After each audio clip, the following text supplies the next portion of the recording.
All right, today we're going to take a look at the Frizzlife M800. It's a mineral RO system.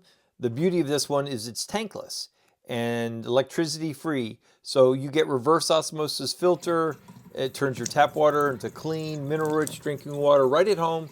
You don't have to hassle anymore with buying bottled water or dealing with big bulky systems. This one is pretty compact and pretty simple to install. This M800 has the added advantage of being tankless. It has no huge pressure tank taking up space under your sink, which I really appreciate. Our old one has had that big tank under there. And this one in particular can do up to 900 gallons per day. So it's perfect for all size families if you're looking for premium water without the hassle. If you're interested in one, check out the Amazon link in the description below. Let's get to the installation. First things first, don't forget, turn the water supply off. Step one, let's unbox everything. So you lay out all the parts, double check that with the parts list.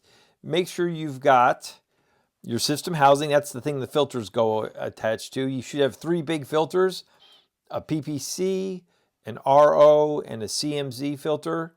It comes with the RO faucet set, so that's basically a dedicated spout for your pure water. You have a feed water valve or a 3-way valve, a 1/2 to 3/8 converter set if you need a different sizing. It comes with a USB-C cable to charge your TDS display. If yours came without a good enough charge, you want to be sure and do that.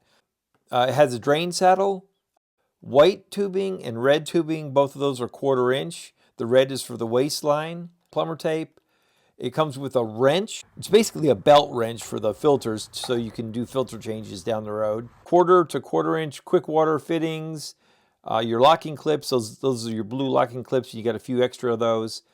And your elbow fittings, which will help you connect to your housing. Tools you're going to need will be adjustable wrench, Phillips screwdriver, and in our case we needed a stepped drill bit. Specifically designed for stainless steel. We had to drill a hole in our sink because we didn't have an extra hole. If you have an extra hole like a soap dispenser, you're fine, but we didn't, and so we'll cover that as well. Step 2, make sure everything's cleared out under your cabinet. Give yourself plenty of working room. The unit itself is pretty compact. It's 14.5 inches long, 5 inches wide, 20 inches tall. And so you want to make sure you have a place on the side wall of your cabinet you can mount this. In our case, we had to move this garbage disposal switch up because it was interfering. The deal is these are 20 inches tall and you have to leave at least 2 inches on the bottom, below the bottom of the filters, so that you can take the filters off and swap them out. Measuring precisely so you have room to get those filters off is important. Okay, so let's take a little bit of time out here and deal with the drilling of the hole in the top of our sink. We used a step drill bit, and basically I did a hole punch, basically a small indentation that the drill bit itself can rest into so it doesn't walk or slide all around the sink when you start to drill. So I did the hole punch. You put a couple drops of oil, and continuously I would do that to keep oil there. It helps take away some of the heat. You don't want the drill bit to overheat. Once you start seeing smoke, it's a good idea to just add a little bit more oil. This whole thing, the whole drilling was a little bit daunting for me, but it really only took a couple minutes. And yeah, I was surprised how easy it was with, again, a stainless steel step drill bit. That makes all the difference. So before we can go ahead and install our RO system, we need to have a hole in the sink. And it's a little easier if we do this first. Drill a hole in the sink, and then I can run a line to here, because this end will be deep in the cabinet once we mount it up there. So it's a little easier to manage on the outside by connecting this first. Clean up the metal shavings, then to put the dedicated faucet through the deck plate, and then have someone hold the faucet, and then underneath you come up with the rubber washer and the threaded nut from underneath, and all you gotta do is tighten that snugly with the wrench, no overkill. Okay, after we get that done, step number 3 is connect the water supply. We turn off the cold water angle valve under the sink and remove the existing water hose. And so we can twist on our 3-way water feed valve. This gives us an extra place to connect, so we can connect the water supply to our M800 RO system. We use plumber's tape on all the threads to make sure we got a good seal. And then reconnected our water supply, and now our new supply connection for the M800. Once our water supply is on, step number 4 is to install the drain saddle. And so you choose a spot. We chose a spot on the vertical drain pipe before the P-trap. Peel off the sticker and place it on the pipe itself. It provides us a guide for where we're going to drill, and it's also going to help seal it. We drilled a 1/4-inch hole in the pipe, and you're just going through one wall of that drain pipe. Be careful not to go too far. You just want to go through that one wall, and then you can insert the tubing and through the saddle, and the saddle connect to the vertical drain pipe. Once that's done, you have your waste line in. You can connect the other side to the waste port on the system itself. So you insert the red waste tube into the red port on the system and secure it with a locking clip. On the top of the system, they're both plugged. So you take the blue clip off, and that helps you remove the little white plug. Then you can add your elbow fitting to the top of the unit and connect your waste line to that. Once the waste line's connected, we can go ahead and hook up the filtered water line. So this is the white 1/4-inch tubing. We insert one end to the filtered port on the system.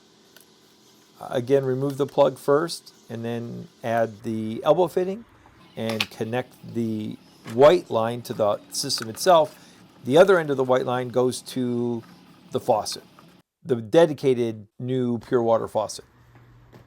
Once all your supply is connected, your waste is connected, your white line is connected to the water faucet itself, all your connections are good. Now you just got to go ahead and activate the system.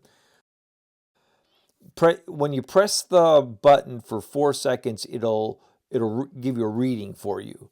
It'll show you your filter life and the total dissolved solids.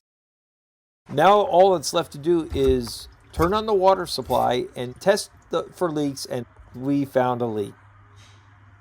That 3-way valve is deeper, and it needed an extra rubber washer in there. So I put 2 rubber washers in there. Sure, I did thread tape on the other end. White plastic threads of the angle valve. You can see that white. And once I did that, that stopped the leak.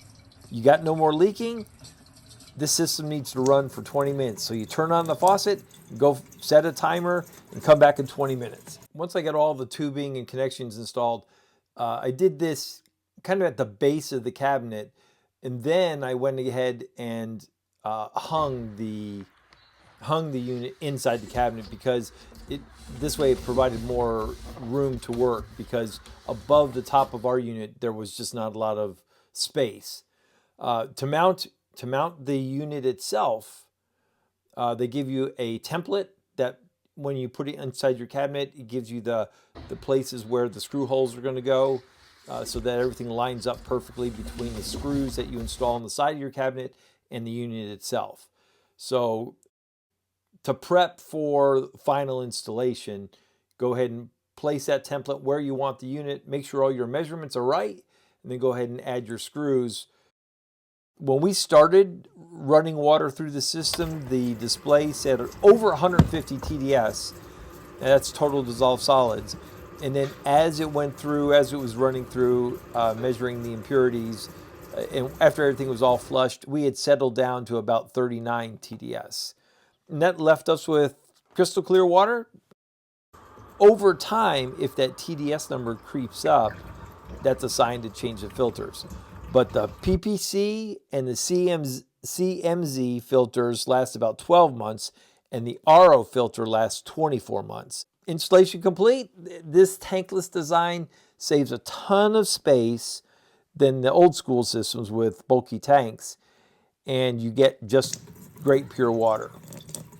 If you run into any issues, check the manual or go ahead and reach out to Frizzlife. They're super helpful. Give us a thumbs up if you would. If you got anything out of this video, we really appreciate it. Don't forget to subscribe for more DIY content. Thanks a lot for watching. We'll see you in the next video.